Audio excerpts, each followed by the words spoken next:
Es raudu no laimes! Rīgā notiek lielie skriešanas svētki un iesim noskaidrot, kā dalībnieki jūtas pēc saviem startiem. Man gājas super labi.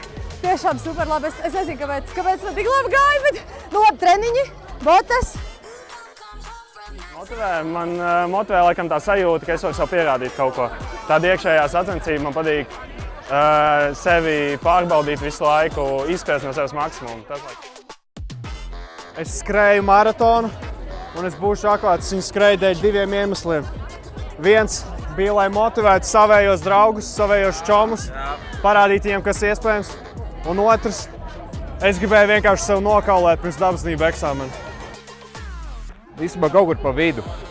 Pēc tam parādījās tā kā otrā elpa un atkal aizgājām, tad tā, augšā lejā. Neatceros, kurš kilometrs, bet tur bija viens tāds kāpumiņš un tur bija arī pretvējš kāds. Tas likās tā kā nevar saprast tev, jo visu laiku tā būs, bet te beigas ļoti skaisti gāja.